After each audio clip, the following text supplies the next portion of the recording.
Alright, so the next we're going to be looking at is problem statement. So problem statement is simple. It's a clear, concise description of the problem and the effects you expect from the solution. Right? The purpose is to describe a single problem objectively, not to find a cause. So when you write a problem statement, we describe the problem objectively, not to find a cause. Right? Because we don't know the cause. It's a question, curiosity in our mind. It's the motivation behind why we're actually carrying out that research. A popular researcher, Charles Kettering, stated that a problem well stated is a problem half solved. So if once you state your problem well,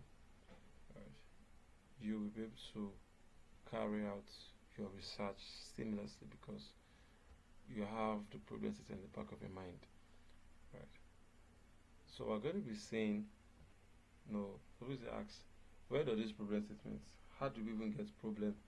Since problem is what actually gets research, identification of problem. So how can I get this problem? Right? Is there any problem I see? Nigerians will say problem not the finish. Let me use pigeon. Sorry about that. But truth about it is that we can cite problem from different places. I'm going to be showing us one of the place or one of the area we can actually picture a problem statement, and that is New Frontier. Sorry. So one of the problem statement origin we can see is New Frontier. Now, New Frontier emerges when scientific advancements, technological innovations, or social changes create questions that haven't been explored before. Now, take an example now, these electric vehicles are becoming popular worldwide. But in Lagos, they are barely any. We don't really have, or if at all we have, it's just few, right? So researchers might want to explore: is Lagos infrastructure ready for the electric vehicles adoption? So that is a research question, right? What policies would encourage more people to switch to electric vehicles? There was a time in Lagos where there was a policy to curb the use of electric bikes. I say electric bikes, motorbikes. But I think because in some areas it's still functional in Lagos, but major on the express, right? You don't have people driving bike them except a courier, those courier services bikes, right? Now, another example we could see in the health is if a new malaria vaccine has been approved, but how well does it work for different populations?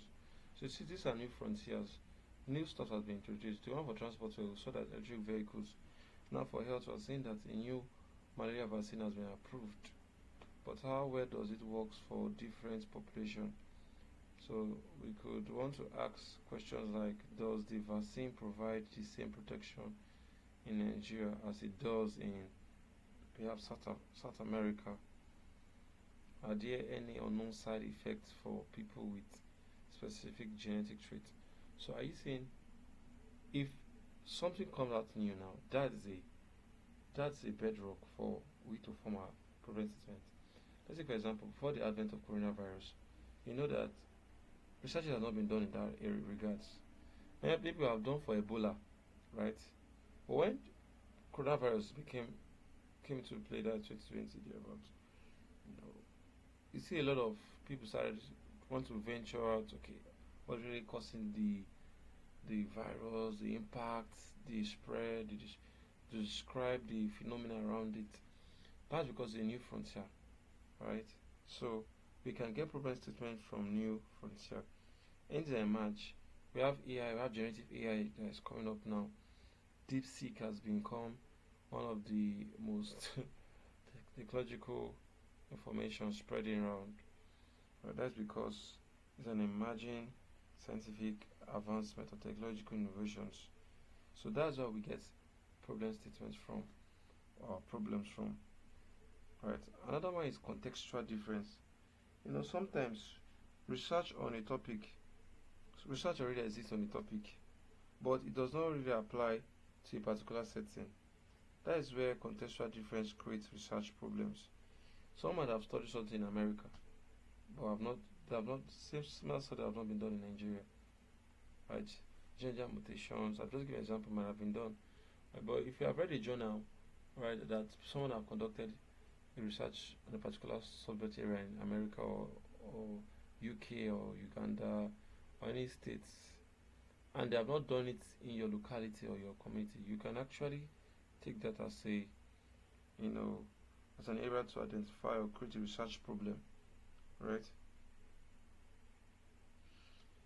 Now, let's say if I want to use an example in transportation, so many studies have shown that electric vehicles reduce pollution in cities like London or New York, but can the same be said of for areas like Lagos? Alright. Meanwhile, we understand that road and power supply are unreliable. We all know how these things affect us. Light as well. So another way you can see problem origins again is from disagreements. So when other studies have been conducted, previously, that we could actually disagree with their methodology, their approach, and how they actually went about with the study, to go about the study. Now, just for example, policymakers argue that electric vehicles will improve air quality, while others say they will cause more power shortages due to electricity demand.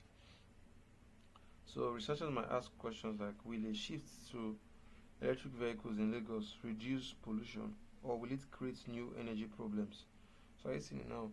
So disagreement now can actually cause or help us identify research problems, right? Because I learned something in school then that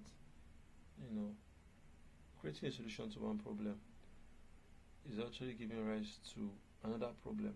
So disagreement always causes or give rise to identification of a new research problem. So if something has been done before, right, you can identify a problem with that stuff based on the solutions that have been or the conclusion that has been made. So disagreement is one of the ways we identify research problems.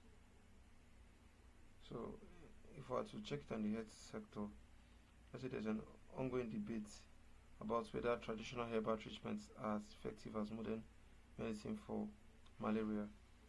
So some studies may claim that they work, while others say they don't. So a research problem could be, how does traditional herbal malaria treatments compare to the new vaccines effectiveness and safety? So disagreement creates room for research that can clarify misconceptions, challenge assumptions, and settle debate. So that's it. We're going to be seeing a typical example of a research problem statement. That example is going to help you, know how to structure your problem statement. We'll see it in the next video. Thank you.